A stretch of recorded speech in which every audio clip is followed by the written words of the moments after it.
ငယ်ဆရာဝန်ကပြောတယ်မင်းအောက်ပိုင်းသိချင်ရင်စလုံးဟိုတော့ခင်ဗျလုံးဝဒီအာယုံကြောနဲ့ပတ်သက်ပြီးကြောရိုးနဲ့ပတ်သက်ပြီးထိသွားတာဆိုတော့အချို့ယောဂရဲ့သူများလေးပုံမှန်လေ့ကျင့်နိုင်တဲ့ဟာတော့မှခင်ဗျမလေ့ကျင့်နိုင်ဘူး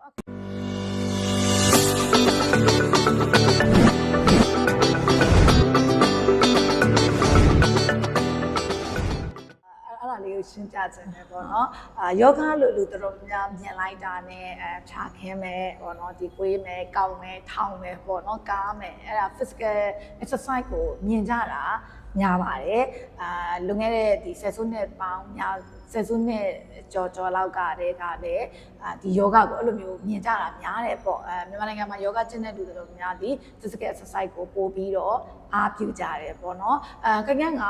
ကိုယ့်ရဲ့အခြေအနေရတချို့ရဲ့ယောဂရဲ့လေ့ကျင့်ခန်းတွေကိုတော့ခင်ဗျာမလုံနိုင်ဘူးပေါ့နော်လုံတတ်တယ်လုံလို့မရဘူးပေါ့ခင်ဗျားဆို handstand နေရတယ်ဒါပေမဲ့ခင်ဗျားရဲ့ဆရာဝန်ကပြောတယ်မင်းအောက်ပိုင်းသိချင်ရင်စလုံးဟိုတော့ခင်ဗျလုံးဝဒီအာယုံကြောနဲ့ပတ်သက်ပြီးကြောရိုးနဲ့ပတ်သက်ပြီးထိသွားတာဆိုတော့အချို့ယောဂရဲ့သူများလေးပုံမှန်လေ့ကျင့်နိုင်တဲ့ဟာတော့မှခင်ဗျမလေ့ကျင့်နိုင်ဘူးခင်ဗျလိုက်ရှာတယ်ပေါ့နော်ဟုတ်ပြီယောဂဟာကိုယ့်ရဲ့ဒီစိတ်ရောကိုယ်ရောပြုပြင်နိုင်တယ်ဘယ်အမျိုးအစားတွေကခင်ဗျကိုလေ့ကျင့်ပေးနိုင်တယ်အဲ့ဒီအချိန်မှာယောဂပညာရပ်မှာလေ तू ကအမျိုးပေါင်းထိုက်ပေါင်းများစွာရှိရပေါ့ကိုနဲ့လိုက်ဖက်နေပြီကိုနဲ့ကိုက်နေတဲ့ဟာကိုလေ့ကျင့်နိုင်ရင်ကိုယ့်တပူအကျိုးရှိရပါအဲ့ဒီမှာခင်ဗျတို့ဘယ်ဟာလေးလေ့ကျင့်နိုင်လဲဆိုရင်ရင်ယောဂလိုဟာမျိုးရင်ယောဂဆိုတာဒီခင်ဗျတို့ injury ရတဲ့သူတွေအမို့ဒီ operation တွေလုပ်ထားတဲ့သူတွေဒါကလေးငယ်တွေပေါ့နော်ပြီးရင်ဟို senior ပေါ့နော်အသက်ကြီးတဲ့သူတွေပြီး pregnancy ပေါ့နော်ဒီကိုယ်ဝန်ဆောင်နေတောင်မှဒီရင်ယောဂကို तू လေ့ကျင့်လို့ရ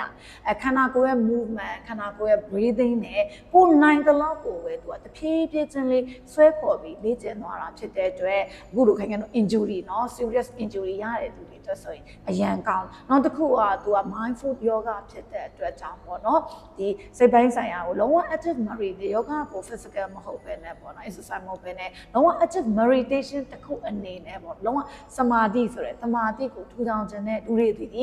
ရင်ယောဂလိုဟာမျိုးပေါ့เนาะပြီးရင်ခင်ဗျတို့ဒီဟွာပေါ့ကုန္ဒလနီပေါ့เนาะယောဂလိုဟာမျိုးကိုလေ့ကျင့်မယ်ဆိုရင်တော့ပို့ပြီးတော့ကောင်းမွန်တာပေါ့ခင်ဗျပြန်ပြီးဝေညတဲ့အခါမှာလည်းဒီလိုမျိုးခင်ဗျတို့လို့ပေါ့နော်လူတွေအများကြီးရှိကြအောင်ခင်ဗျတကယ်ကိုခံစားမှသိရတာဆိုတော့ငါယောဂမကျင့်နိုင်ပါဘူးငါခန္ဓာကိုယ်ကအဆင်မပြေဘူးလို့စိတ်ညစ်နေမဲ့အစကိုနဲ့ကြိုက်နေတဲ့ယောဂရဲ့လေ့ကျင့်စံလေးတွေအများကြီးရှိတယ်ခုနခင်ဗျညောလေ့ကျင့်ပြသွားတဲ့ pranayama လို့ပေါ့နော် breathing exercise လို့ကိုယ့်ရဲ့အိမ်အလုံးပေါ့နော်ကိုပုံမှန်နေ့စဉ်လှုပ်ရှားမှုမှာပဲပြင်းပြင်းပန်းပန်းလုပ်စီရမလို့ပဲနဲ့လေ့ကျင့်လို့ရတဲ့ဟာလေးတွေရှိချောင်းကိုခင်ဗျကဝေမျှခြင်းတဲ့အတွက်ဒီယောဂခင်ဗျရဲ့ reality ကမတူကွဲပြားခြားနားတဲ့ယောဂထိုင်သင်ကြားတဲ့ပုံစံလေးကိုဝေမျှပေးနေတာဖြစ်